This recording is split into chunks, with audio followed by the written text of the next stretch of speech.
Oi, turma do livro Francisco de Assis, João Nunes Maia e o Espírito Miramês, no texto Cristo Fala, o 15º capítulo, Cristo Fala, na terceira parte. A voz, antes meiga e dominante, viva e presente em todo o corpo de Francisco, se desfez no cosmo como por encanto. Ele, estonteado, voltou a si como se estivesse chegando de uma grande viagem. Passou as mãos no rosto e olhou para os lados, procurando alguém cuja presença pressentia, mas nada viu. Olhou para as águas que corriam tranquilas, um vento brando soprava nas árvores e brincava na relva, movimentando a baixa vegetação. A mensagem da grande voz palpitava no ser de Francisco, com imagens vivas que subiam ao consciente, fazendo-o recordar-se da sua missão junto aos homens. Saiu dali renovado de ideias. Era outro homem, um homem perfeitamente ajustado em Cristo, sua mente tostada no rigor das contradições do mundo, buscava algo que viera a fazer, mas cujo caminho ainda não encontrara. Porém, naquele momento o sol nasceu em seu coração e as estrelas brilharam em sua consciência. Encontrou a si mesmo, encontrando Deus pela indicação de Jesus. De longe se avistava aquele pequeno homem meio curvado no velho cajado que serviu ao genitor de Jarla por muito tempo e que agora lhe emprestava sua cooperação nos rudes golpes do destino para que Francisco abrisse os olhos para o seu verdadeiro dever. Viera em uma família abastada, tendo como um pai homem violento e amante dos prazeres materiais, criado em mansão onde nada lhe faltava, testando assim os seus valores já conquistados no correr das eras, para que com a troca de posição sentisse maior força no que tange às leis naturais da própria vida. E foi o que fez nos caminhos percorridos. Francisco chegou à casa abatido, ainda sentindo o corpo como um aparelho frágil, porém intimamente ouvia o rugir do leão, e uma força descomunal começava a crescer dentro do seu coração, que se aliava à sua lúcida inteligência. Era a volta do Cristo pelas vias da sua consciência. Era um fenômeno transcendental que, por enquanto, deveria calar diante do povo, cultivando o ambiente de Deus dentro de si. Ninguém na mansão viu Francisco chegar. Entrou nos seus aposentos e, em vez de se deitar em sua luxuosa cama, deitou-se no chão, removendo para o lado o grosso tapete, a fim de sentir o piso duro na própria carne, como os sofredores, como os escravos em corrigenda. A sua mente era um fulcro renovador. Sua mãe e Jarla, chegando impacientes, procuravam Francisco nas ondas de um silêncio premeditado, para não o interromperem em suas conjecturas, e o viram dormindo como um anjo, mas no chão duro como os animais. Quiseram apanhá-lo, porém alguma coisa as impedia de fazer isso. Puxaram de novo a porta, deixando-o a sós, diante da sua própria consciência. Francisco levantou-se e, consubstanciado no amor e na caridade, e procurou seus familiares. Pedro Bernardone, entretanto, tinha viajado em busca de novos ganhos. Continuava hipnotizado pelo ouro e seu objetivo era ganhar, e quanto mais, melhor. Assim procurou sua mãe e Jarla, pedindo igualmente a presença de Fole. Abraçou a mãe, beijando-a, como de costume, e também Jarla, abraçando-a na candura peculiar dos anjos. Pegou as mãos de Fole e repetiu o mesmo carinho, e a filha adotiva de Jarla não suportou a emoção, destampando-se em prantos comovedores. Naquele momento, todos os quatro foram tomados de emoções espirituais. Francisco os convidou para o jardim da mansão, onde se assentaram na relva macia. O jovem iniciou com elas uma das mais sérias conversas de sua vida, em decisão que iria repercutir, ainda que ele não soubesse, em milhares de pessoas e mudar o destino de muitas criaturas. Francisco falou com simplicidade e mansidão. Tomei uma decisão definitiva para minha vida. Estava enganado quando me alistei na guerra de Assis com a Perúcia. Guerra essa, como todas as outras, que objetivava unicamente a usura, o egoísmo e o orgulho, que depreciava o ser humano. Os prisioneiros eram tratados como animais ou de modo muito pior. Não havia respeito pelos direitos humanos, as famílias eram colocadas em vexames e desaparecera a moral. Fui chamado para uma guerra, porém diferente da dos homens, para a guerra de Deus, onde o que ele verdadeiramente quer é a luta permanente comigo, em que eu possa induzir os outros a fazerem o mesmo. Trata-se de guerra para introduzir a paz na consciência. Sei que serei perseguido, maltratado, difamado e desprezado. Não importa, os homens, quero ficar com Deus, quero seguir os caminhos de Jesus Cristo e ser abençoado por Maria Santíssima. Quero, minhas irmãs, ter paz na consciência, por cumprir o meu dever de homem reto, de homem justo, que faz do amor a sua melhor arma de combate.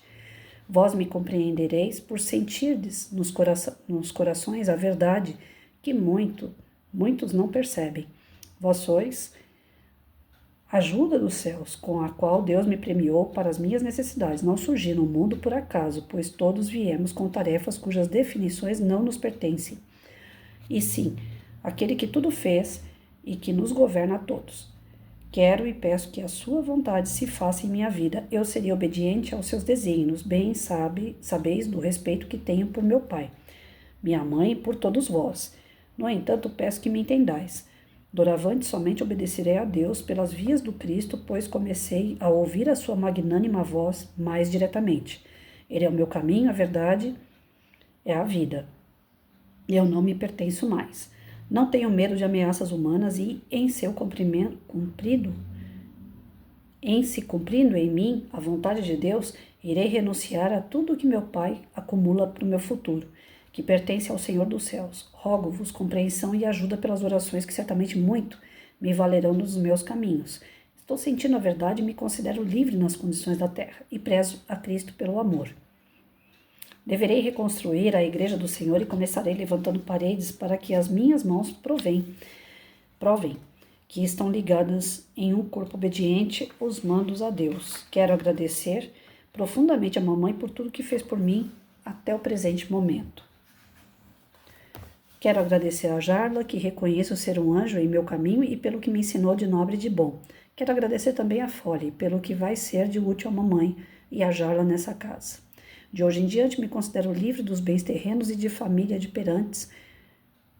parentes e amigos que não entenderem as minhas resoluções. Estarei com Deus e com Cristo para que os homens sintam mais de perto o amor do nosso Pai Celestial operante em toda a natureza.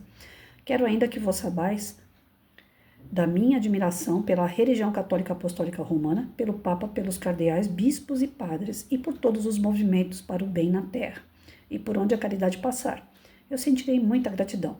Todavia é bom que também vós saibais que qualquer desses movimentos ou pessoas que esquecerem o Evangelho nos seus fundamentos primitivos, como saiu dos lábios do nosso Divino Mestre, receberá o meu repúdio, e lutarei para que todos compreendam que a doutrina de Jesus é a doutrina de amor e de perdão, de paz e de trabalho.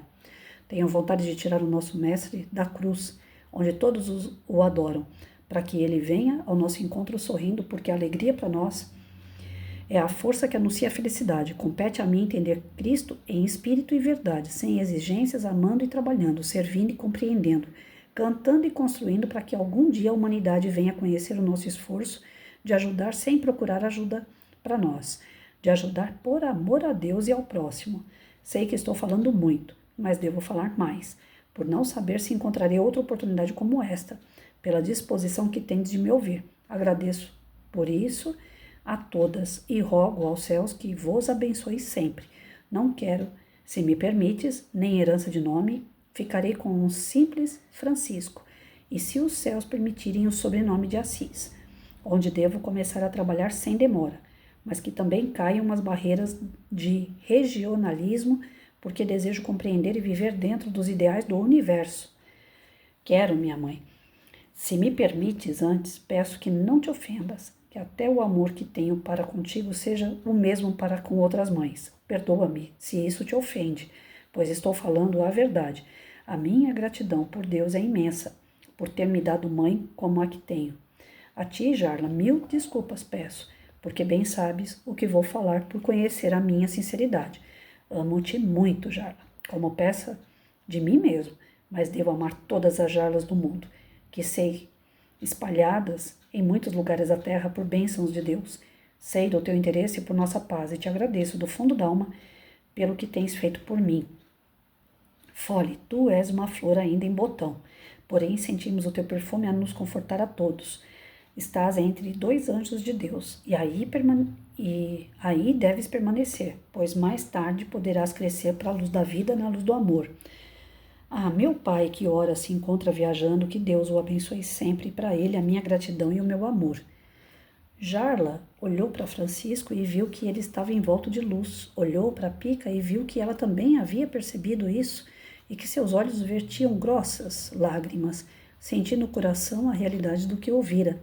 Fole chorava também por compreender a missão de Francisco diante dos homens, e as 3 mulheres abraçaram-no com toda a ternura, osculando as suas mãos, e ele compreendeu ali, mais profundamente, com quem estava conversando. Saiu do palácio agradecido a seu pai, mesmo ausente, agradeceu a querida mãe, a Jarla e a Fole. Agradeceu aos animais que o serviram e às plantas que embelezaram a mansão. Agradeceu aos pássaros que todos os dias ali iam alegrar o ambiente com suas melodias. Agradeceu ao sol, à lua, às estrelas, ao ar que ali soprava todos os dias. Agradeceu às águas e beijou o chão, agradecendo ao solo pela sua humildade, por servir para que todos o pisem, o cuspissem, que recebia todos os dias de sujidade e por amor devolvia ao homem todo o alimento de que careciam para viver. Agradeceu à casa que lhe serviu de moradia, agradeceu aos servidores da comunidade e pediu-lhes desculpas em voz alta.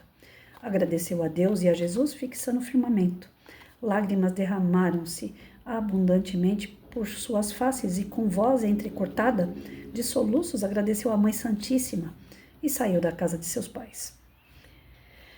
Como a voz lhe tinha pedido para reconstruir a igreja, tomou como ponto de inspiração a pequena igreja da localidade de São Damião. Isso daqui eu vou continuar amanhã.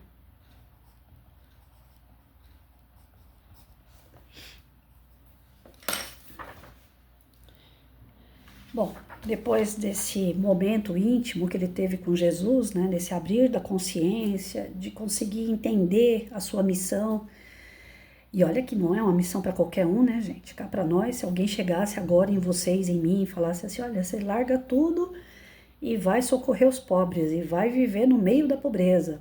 Deixa o seu colchão aí, o seu edredom, seus tapetes, a sua comida, a sua geladeira, e vai viver com o que Deus prover. Ou seja, é um salto, né, muito grande da vida de uma pessoa, sem a certeza de nada. A única certeza que ele tem é a fé em Deus. Ou seja, por isso que tem aquela frase que fala, tudo pode te faltar, só não pode faltar a fé em Deus. É ela que nos sustenta. E Francisco deixa isso bem claro, que ele se tornou aquela pessoa espiritualizada devido ao despertar da sua consciência, ao despertar para o lado espiritual.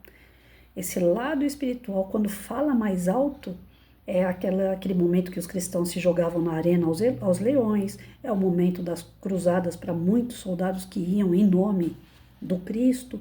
Lutar não era por ganância, a ganância era de quem mandava. Quem ia para a luta, muitos não eram ganância, iam porque acreditavam naquela luta por Jesus, né? Era uma luta pela sua religião, pelo poder da sua religião na sua região, olha só. Então, a fé, ela é motivadora.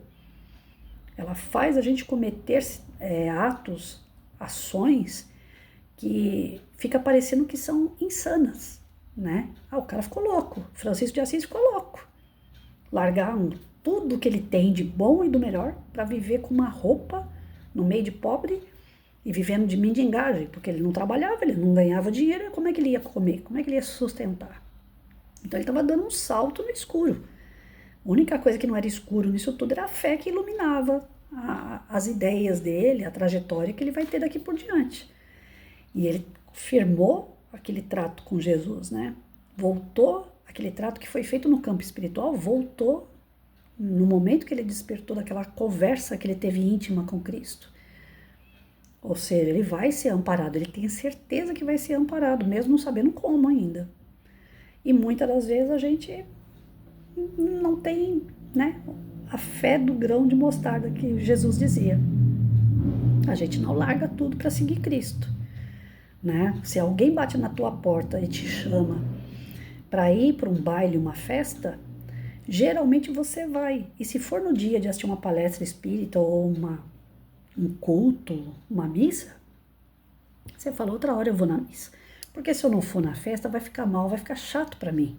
As pessoas depois vão ficar falando o que de mim se eu não for na festa? Que eu sou antissocial, que eu sou bitolado em igreja. Então a gente não segue essa parte espiritual com essa fé que deveria ter. Nós seguimos a fé de conveniência, né? Ah, eu tô passando uma situação de saúde ou de dinheiro ou alguém dando problema na família, eu preciso ir para a igreja. Aí a gente encontra o caminho da fé, né? Mas quando a gente tá bem, a gente só tem que continuar no caminho da fé, seja pelas portas religiosas, ou seja mesmo se fechar no teu quarto e fazer uma oração, ajoelhar ali e pedir, agradecer a Deus. Olha quanto agradecimento esse cara fez quando ele saiu da casa dele. Nós fizemos isso quando nós saímos da casa dos nossos pais. Eu, quando saí de casa, da casa dos meus pais, eu saí morrendo de medo, porque eu fugi de casa para casar. Então, eu não tive tempo de agradecer, eu não tive momento de reflexão para agradecer alguma coisa. Era muito mordida com a minha mãe, porque é por conta da ignorância que ela tinha em relação ao meu marido, que eu tive que fugir de casa. Então, na hora, eu não tive cabeça de agradecer nada. Na hora que eu saí de casa, não. Eu tava querendo livrar minha pele de outra surra. Então eu vou embora, vou fugir, vou morar longe, ela não vai me descobrir, né? A minha intenção era sumir, desaparecer da minha mãe. Então eu mesmo não falei nada, nem muito obrigado. Eu fui falar obrigado para ela e para o meu pai depois, quando as pazes foram restabelecidas, né? Aí eu cheguei neles e falei obrigado por tudo. Meu pai, eu sempre falava no ouvido dele: te amo, obrigado. Se eu sou professora, é graças a você. Se eu sou uma pessoa que procura andar correto, é graças a você. O maior modelo, que não é um modelo ideal, mas o maior modelo que eu tive ali de uma pessoa honesta, trabalhadora, era meu pai, né? E a minha mãe é aquela coisa da casa. Quando alguém fala pra mim assim, por que você tem a casa assim toda emprequetada, né? Toda 25 de março, eu falo para minha mãe. Minha mãe era assim, né? Então eu devo a minha mãe. Eu sempre falei pra ela, eu sou caprichosa, eu sou organizada, eu sou limpa, porque ela era assim. Eu segui os passos dela. Então eu agradecia muito a minha mãe. Só que eu nunca fui uma boa cozinheira, né? Outras coisas que ela era boa eu não conseguia ser, né? Então assim, a gente vai agradecendo a prestação. E Francisco fez uma demonstração de amor tão grande que ele agradeceu tudo de uma vez. Tudo ele lembrou de ser grato. E isso a gente estuda dentro da doutrina espírita o tempo todo. Que quando você é grato, você se eleva, né? Por isso que fala que ele estava em volta de uma luz, porque a gratidão te eleva, faz o seu espírito erguer. E a gratidão, ela te aproxima do Criador, ela te aproxima dos espíritos superiores. Então você eleva o teu espírito. E isso gera uma energia, uma luz em tua volta. Então é tão importante a gente ser grato, a gente agradecer pelo ar, a gente agradecer pela chuva, a gente agradecer pelo sol, a gente agradecer porque tem uma roupa, a gente agradece porque tem uma casa, a gente agradece porque tem trabalho, porque a gente tem dinheiro, porque a gente compra, porque a gente paga. Agradecer. Quando a gente passa a agradecer, o nosso espírito fica feliz. Ao contrário, o nosso espírito vai decaindo. Reclama porque tá calor, reclama porque tá frio, reclama porque tá ganhando pouco, reclama porque tem que pagar dívida, reclama porque a comida tá fria. Tudo que vai acontecer em sua volta que você reclama, adivinha só. Parece que você tá carregando um peso nas costas. E Francisco está mostrando claramente, você quer ser uma pessoa mais iluminada? Seja uma pessoa grata. Ele tinha certeza do que ia acontecer no futuro? Não, mas ele tinha fé. Então, nesse trecho aqui, duas coisas que a gente tem que entender: gratidão e fé. As duas andando juntas, eleva o espírito e, ao mesmo tempo, te leva para os braços de Deus, te aproxima do Criador. Não deixa a peteca cair, não deixa que nada de ruim te desmotive, tire você do caminho reto. Então, gratidão e fé.